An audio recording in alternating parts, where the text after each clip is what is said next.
Hello everyone, welcome to this channel. पिछली video में हमने रीइंफोर्समेंट लर्निंग का मतलब देखा था और उसके कुछ एप्लीकेशंस देखे थे। इस वीडियो में हम एक क्वेश्चन का आंसर करने वाले हैं कि रीइंफोर्समेंट लर्निंग हम पढ़ क्यों रहे हैं। वैसे तो इसके बहुत सारे रीजंस हैं, बट मैं आपके सामने अपने 3 रीजंस रखना चाहता हूँ कि क्यों रीइंफोर्समेंट लर्निंग को पढ़ना चाहिए। So first of all, it is very fascinating. तो जब मैंने रीइंफोर्समेंट लर्निंग को पढ़ना स्टार्ट किया तो मुझे काफ़ी फैसिनेटिंग लगा, काफ़ी इंटरेस्टिंग लगा कि आप कैसे एजेंट को ट्रेन करते हो कि एक इन्वायरमेंट को अडेप्ट कर ले वो। सेकेंड इज़ कि ये ह्यूमन और एनिमल लर्निंग को मिमिक करता है। इसी वजह से ये जो कॉम्प्लेक्स डिसीजन मेकिंग सिनेरियो होते हैं इसमें काफ़ी अच्छा परफॉर्म कर जाता है, कभी कभी ह्यूमंस को भी आउट परफॉर्म कर जाता है। थर्ड है कि इसके बहुत सारे क्रॉस फील्ड एप्लीकेशंस भी है। इसका यूज़ गेमिंग में होता है, हेल्थ केयर में होता है। हमने ये पिछली वीडियोस में कवर किया था कि कैसे हेल्थ केयर में, गेमिंग में, रोबोटिक्स में किस तरीके से इसका इस्तेमाल होता है। और भी बहुत जगह कारल का यूज़ होता है, तो बहुत सारे क्रॉस फील्ड एप्लीकेशंस हैं। इवन एलएलएम्स में भी इसका यूज़ होता है।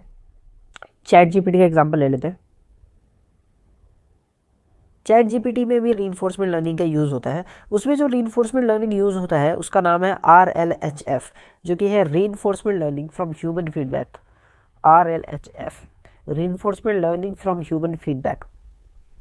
अगर आप इंटरेस्टेड हो तो इसका एक ब्लॉग है जो मैंने पढ़ा था इसके बारे में। ब्लॉग है, उसका लिंक मैं डिस्क्रिप्शन में डाल दूंगा, आप उससे पढ़ सकते हो। उसमें भी हम रीइंफोर्समेंट लर्निंग यूज़ करते हैं कुछ एलएलएम्स में, सो दैट कि वो और अच्छा इंप्रूव कर पाए अपने आप को। रीइंफोर्समेंट लर्निंग की जो हिस्ट्री है वो भी काफ़ी इंटरेस्टिंग है, बिकॉज रीइंफोर्समेंट लर्निंग की हिस्ट्री स्टार्ट कंप्यूटर साइंस से नहीं होती, वो स्टार्ट होती है साइकोलॉजी से।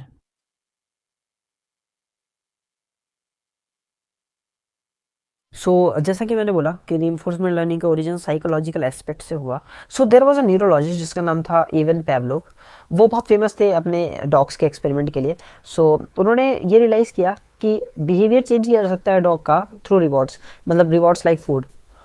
उनके बेसिस पे डॉग का बिहेवियर चेंज किया जा सकता है। उन्होंने बहुत सारे ऐसे एक्सपेरिमेंट्स भी किए डॉग्स के ऊपर। इसी आइडिया को थोड़ा एक्सटेंड किया एडवर्ड थॉर्नडाइक ने।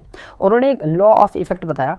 उस लॉ ऑफ इफेक्ट के हिसाब से लोग जो होते हैं वो उन एक्शंस को ज़्यादा प्रेफर करते हैं जिसमें रिवॉर्ड मैक्सिमाइज हो या सबसे ज़्यादा रिवॉर्ड जिसमें मिले।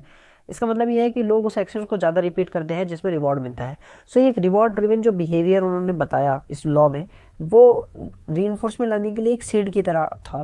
वो रीइंफोर्समेंट लर्निंग का फाउंडेशन बन गया। अराउंड 1960s आर्टिफिशियल इंटेलिजेंस बहुत तेज़ी से डेवलप होने लगा। उस टाइम लोगों को लगा कि मशीन ह्यूमन इंटेलिजेंस को मैच कर लेगी, बट दे लेटर रियलाइज्ड कि अभी ह्यूमन इंटेलिजेंस को मैच करने में बहुत टाइम है, क्योंकि कंप्यूटेशनल रिसोर्सेज बहुत कम थे, देयर वर लिमिटेशंस।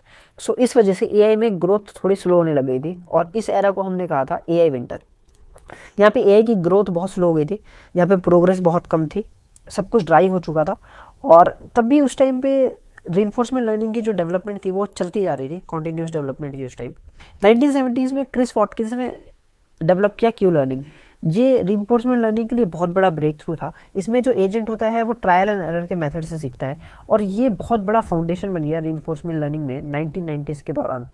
1998 में सटन ने इंट्रोड्यूस किया टेम्परल डिफरेंस लर्निंग। इसमें हम पास्ट एक्सपीरियंस के बेस पे परफॉर्मेंस को एडजस्ट कर सकते थे। 2010 के अराउंड जब डीप लर्निंग काफ़ी डेवलप होने लगा, 2013 में डीप क्यू लर्निंग इंट्रोड्यूस किया गूगल के डीप माइंड ने। उसकी हेल्प से रॉ वीडियो इनपुट से डायरेक्टली अटारी गेम्स में ह्यूमन लेवल की परफॉर्मेंस मिल सकती थी।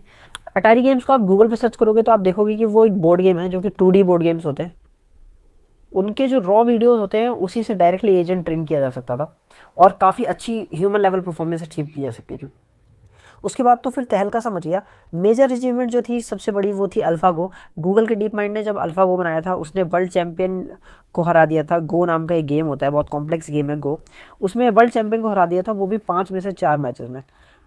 इसके बाद रीइंफोर्समेंट लर्निंग में काफ़ी डेवलपमेंट हुई, और हाईली डायनेमिक एनवायरनमेंट में भी एजेंट्स अच्छे लेवल की परफॉर्मेंस अचीव कर सकते हैं।